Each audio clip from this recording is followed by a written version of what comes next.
अल्लाह के करम से इफ्रिक की बात कर रहे थे, तो IFRIC international financial reporting international committee. अब इफ्रिक वन के बारे में बात कर रहे हैं। इफ्रिक वन क्या होता है? इफ्रिक वन के अंदर तो कुछ भी नहीं। इफ्रिक वन सीधा सीधा आपको ये बताता है कि आपने एसिड ख़रीदा और सपोज़ एसिड की कोई इंस्टॉलेशन चार्जेस आपको आपने पे किया, तो एसिड की कॉस्ट के अंदर क्या क्या चीज़ आ जाएगी?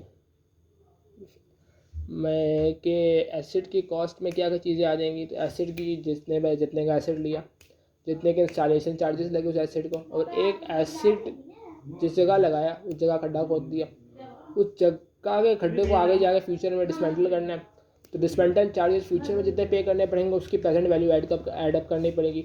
जितनी डिसमेंटलिंग कॉस्ट पड़ेगी उस एसिड से रिलेटेड, जितनी डिसमेंटलिंग कॉस्ट पड़ेगी उस एसिड से रिलेटेड, फ्यूचर में जाकर जिस उस एसिड से रिलेटेड जितनी डिस्पेंसरी कॉस्ट पड़ेगी, तो उसकी आज प्रेजेंट वैल्यू निकाल के उसको ऐड अप कर देना, हम लोग क्या कहते हैं एसिड की कॉस्ट के अंदर। सिंपल तरीका।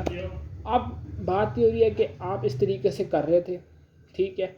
डिसमेंटलिंग का कॉन्सेप्ट जिस तरीके से FR1 में पढ़ा है कि हर साल हम प्रोविजन ऑफ डिसमेंटलिंग को, जैसे हम एसिड खरीदते हैं तो प्रोविजन ऑफ डिसमेंटलिंग कॉस्ट होती है जिसकी उसकी जो प्रेजेंट वैल्यू होती है वो हम क्रेडिट कर देते हैं और एसिड को हम डेबिट कर देते होते हैं। ये तरीका कार करते हैं। लेकिन क्या हुआ